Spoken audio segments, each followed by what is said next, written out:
Hi guys, shama harka fuunee kabajamtoota fi jaalatamtoota ilmaan Oromoo jira jettu jira nagaa koodha. Ilmaan Oromoo akkam jirtu YouTube Haacaaluu Hundeessaa kan koobaatti banamee akkasumas immoo sirbisaa haaraa gaafa hojjaa dura yookiin gaafa wiixataa gallakkifame jedhee kan eegamaatu jiru jechuudha. Yeroo ammaa kana keessa sirbisaa hatamee YouTube irratti post godhamee jira. Kanaafuu yoo dhuguma Oromummaa sitti dhaga'amee jira. Yoo dhuguma Oromummaa ofirraa qabda warri TikTok irratti sirba Haacaaluu Hundeessaa haaraadhaan hojjechaa jirtan please warri hojjechaa jirtan akka kaastan kabajaan sin gaafadha. Deebi'ee immoo Oromoo maali nuti garuu Haacaaluu Hundeessaa barkan nyaatu nu keessa jira jedhee lakka Haacaaluu Hundeessaa argee fiduu jedhee waan ta'eef jechuudha. Kanaafiyyuu immoo jechuudha. Warri YouTube isaa subscribe hin goone subscribe godha. Akkasumas immoo amma deemnee YouTube kana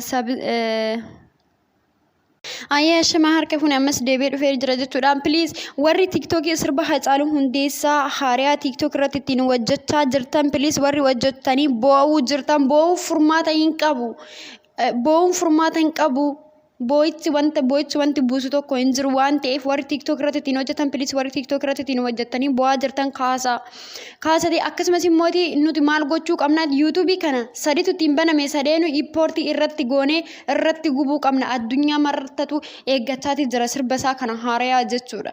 Maaliif qophiidhaan eeggamaa jira hojjaa irraa gallakkifamuu fi wiixata yookiin hojjaa duraa yookiin sanyii hojjetti jarri guyyaa sana gallakkifamuuf ka'a. Kanaafuu warri TikTok irratti ittiin hojjettanii bo'aa jirtan please pooloo keessanii jecha sirba isaa warri gadhiistan nu kaasa. YouTube kana immoo irratti import gochuudhaan gubuu qabna jechuudha guyyaa irraa otoo hin bulchin jechuudha.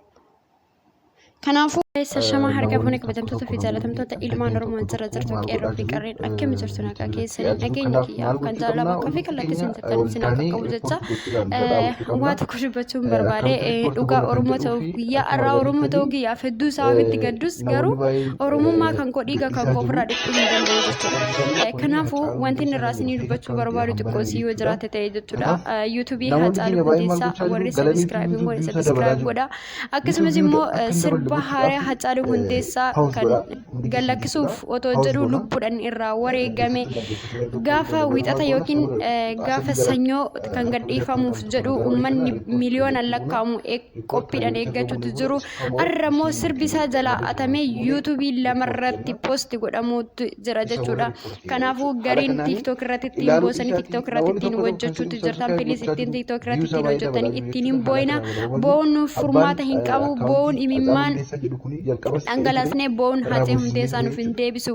YouTube yookiin sirba kana yookiin YouTube isaa warri subscribe gootan ilmaan isaa ittiin guddattu ilmaan isaa akka ittiin guddattu akkasumas immoo maatiin isaa akka ittiin guddatu jechuudha. Haacaaluu Hundeessaa jechuun lammiif jecha wareegame lammiif jecha lubbuu isaa dhabe Itoophiyaa yookiin Oromiyaaf jecha Haacaaluu Hundeessaa kan lubbuun isaa wareegame jechuudha. Kanaafuu warri YouTube isaa irratti please warri YouTube isaa irratti maqaa YouTube sirba isaa haaraa kana YouTube irratti gadhiise kana dhannee import irratti haa goonu please amma Oromummaa sin gaafadha jechuudha. Import irratti haa goonu maaliif namoonni hedduun irratti haasaati jirtan jechuudha waa'ee kana. Kanaafuu warri hin beeknes immoo akka sin qaqqabuuf jechuudha kan viidiyoo kana dalage jechuudha. Kanaafuu yoo dogongoree jiraadhe na of qalchaa dhugaan garaa hedduu sana gubatee jira. Oromoo ta'uuf guyyaa har'aa kana baay'ee ofitti gadde jechuudha. Daran caalaa ofitti gaddee hin beeku jechuudha. Kanaafuu galatooma.